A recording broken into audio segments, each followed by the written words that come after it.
चोर कौन।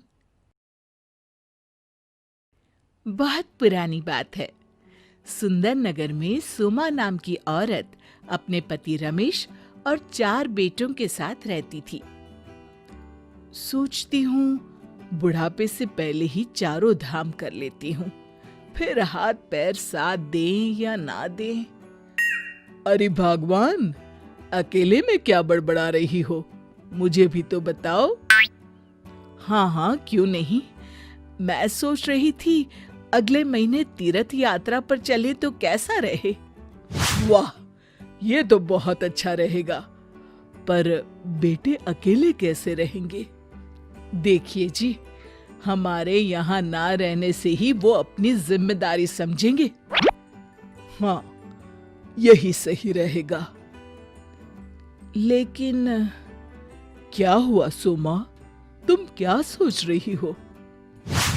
मैं सोच रही हूँ अपने सोना चांदी और पैसों को कहाँ रखूं जिससे वो सुरक्षित रहें।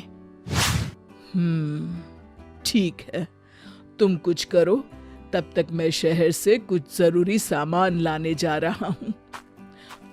रुको, मैं भी साथ चलती हूँ, मुझे भी कुछ काम है।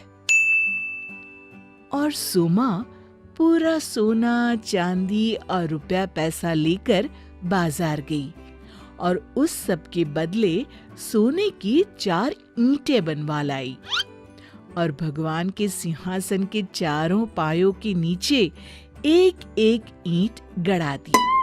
अगले दिन उन्होंने चारों बेटों को बुलाया और कहा, देखो, मैं और तुम्हारी माँ तीर्थ यात्रा पर जा रहे हैं, 2 महीने बाद लौटेंगे। तब तक तुम लोग घर का ध्यान रखना। और हाँ, ठाकुर जी की पूजा रोज करना। हाँ माँ, आप निश्चिंत होकर जाएं। घर की चिंता बिल्कुल मत करना। बिल्कुल, हम घर का ध्यान अच्छे से रखेंगे। ठाकुर जी की पूजा भी रोज करेंगे।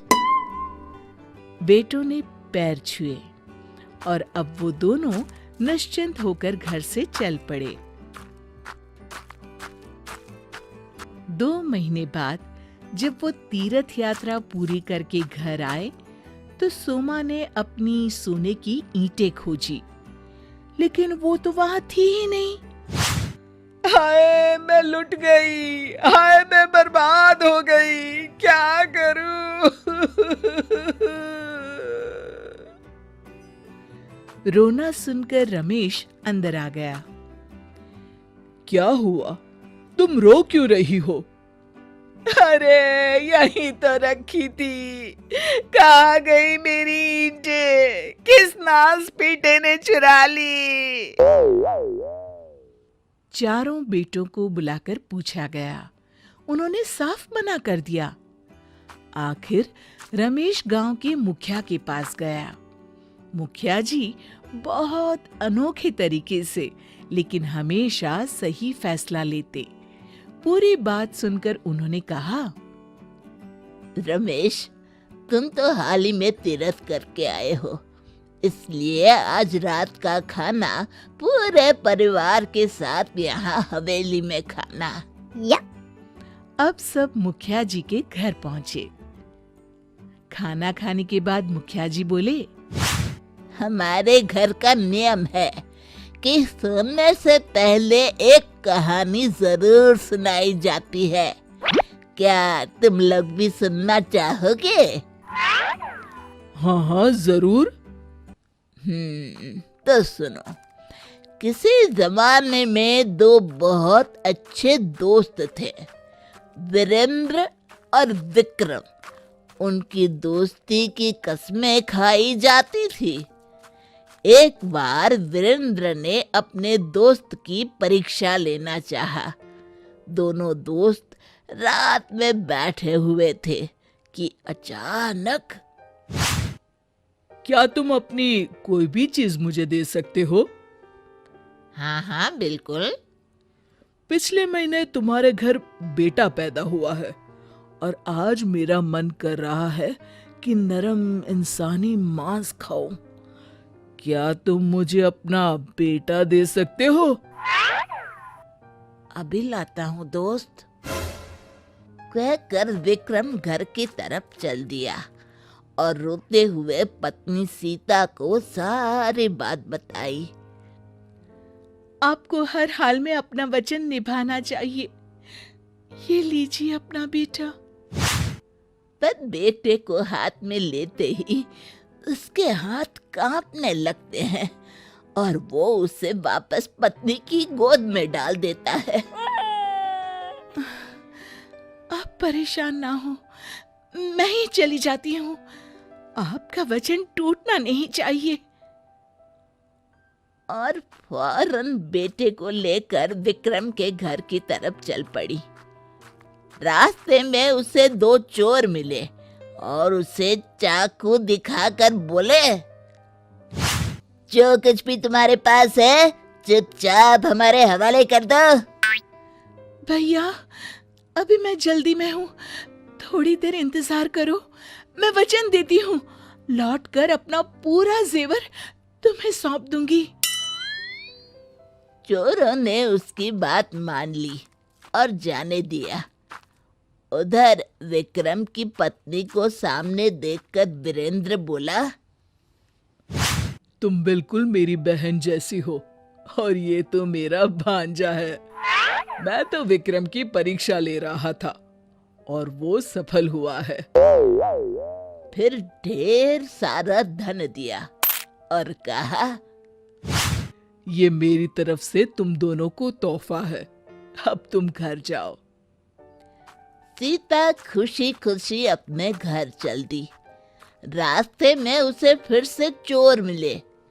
उन्हें देखकर सीता ने कहा, भैया, आप मेरे सारे जेवर ले लो, मैं अपना वचन नहीं तोड़ूंगी।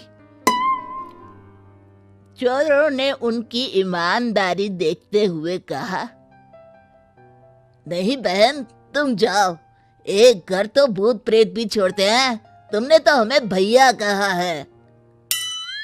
इस तरह वो अपने घर आ गई। सबने कहा, बहुत अच्छी कहानी, बहुत अच्छी कहानी। अब मुखिया जी ने रमेश के बेटों से कहा, तुम लोग बारी बारी से बताओ कि इनमें से सबसे महान कौन है और क्यों है। मेरे हिसाब से सबसे ज्यादा महान विक्रम है, क्योंकि दुनिया में सबसे प्यारा कुछ है तो वो अपना बेटा है, पर वचन पूरा करने के लिए उसने बेटा भी दे दिया। मुझे लगता है कि चोर ही सबसे महान है। इतनी आसानी से भला कोई हाथ आया माल छोड़ता है कभी? मुझे लगता है सीता सबसे अधिक महान है, क्योंकि वचन तो विक्रम ने दिया था पर उसने निभाया। मुझे लगता है वीरेंद्र सबसे महान है। मुझे लगता है वीरेंद्र सबसे महान है, क्योंकि उसने परीक्षा तो ली लेकिन कोई भी गलत फायदा नहीं उठाया, उल्टा उसे अपना भांजा माना। पक्का तुम्हारे मंझले बेटे ने ही सोने की ईंटें चुराई है। अब वो कैसे? क्योंकि बाकी सब ने अच्छे लोगों का पक्ष लिया, लेकिन उसे चोर ही भले लगे। तभी शायद कहा गया है, चोर चोर मौसे रे भाई। घर जाकर जब सबके सामान की तलाशी ली गई तो मंझले बेटे के सामान में से 4 ईंटें निकली। शिक्षा, संगत से लोगों के स्वभाव का पता लगता है, अतः हमेशा अच्छी संगत का चुनाव करें। दोस्तों, हमें उम्मीद है कि आपको हमारी ये कहानी पसंद आई होगी। कृपया हमारे चैनल को सब्सक्राइब करें और सभी अपडेट्स के लिए बेल आइकन जरूर दबाएं। और हाँ, वीडियो लाइक और शेयर करना मत भूलिएगा। Bye bye.